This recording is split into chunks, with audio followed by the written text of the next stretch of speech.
नमस्ते, आस्था है ज्ञान चैनल में आपका स्वागत है।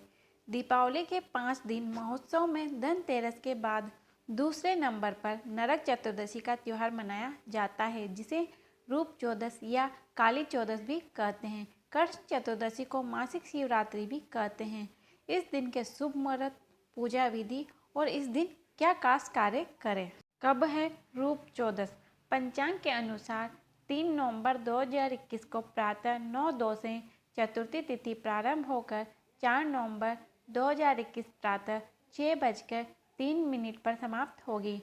पंचांग भेद के कारण तिथि में घट-बढ़ हो सकती है।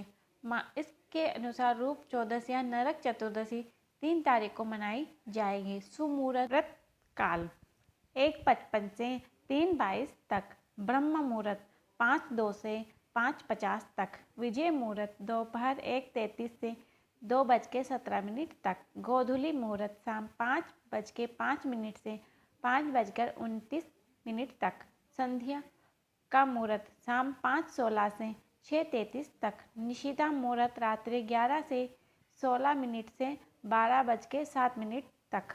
नरक चतुर्दशी का स्नान विधि। इस दिन सूर्योदय के पूर्व उठकर स्नान करने का महत्व है। कहते हैं कि इससे रूप में निखार आ जाता है। स्नान के लिए कार्तिक हुई अष्टमी के दिन एक तांबे के लोटे में जल भरकर रखा जाता है और उसे स्नान के जल में मिलाकर स्नान किया जाता है। मान्यता के अनुसार ऐसा करने से नरक के भय से मुक्ति मिलती है। दूसरा, स्नान के दौरान तिल के तेल से शरीर की मालिश करें और उसके बाद औषधीय पौधा अपावार्ग अर्थात चिरचिरा को सिर के ऊपर से चारों ओर 3 बार घुमाने का प्रचलन है। तीसरा, स्नान के बाद दक्षिण दिशा की ओर हाथ जोड़कर यमराज से प्रार्थना करें। ऐसा करने से संपूर्ण वर्ष के पापों का नाश हो जाता है। नरक चतुर्दशी के दिन क्या करें? पहला, इस दिन यमराज के लिए तेल का दिया घर के मुख्य द्वार के बाहर की ओर लगाएं। दूसरा, इस दिन शाम के समय सभी देवताओं की पूजन के बाद तेल के दीपक जलाकर घर की चौखट के दोनों ओर और घर के बाहर रख दें। ऐसा करने से लक्ष्मी जी का घर में निवास हो जाता है। तीसरा, इस दिन भगवान श्री कृष्ण की पूजा करने से सौंदर्य की प्राप्ति होती है।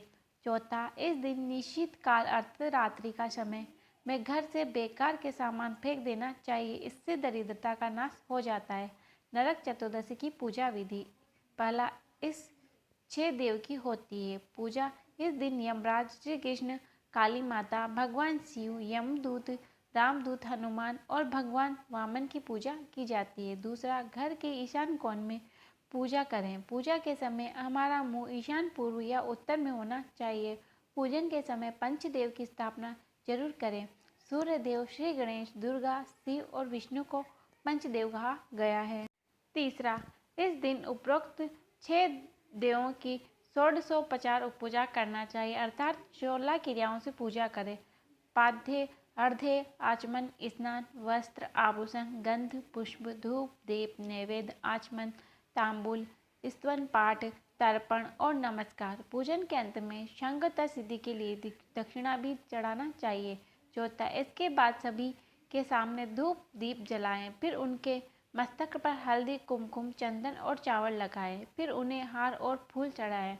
पूजन में अनामिका अंगुली छोटी अंगुली के पास वाली यानी कि रिंग फिंगर से गंध, चंदन, कुमकुम, अबीर, गुलाल, हल्दी आदि लगाना चाहिए। इसी तरह उपरोक्त षोडशोपचार की सभी सामग्री से पूजा करें।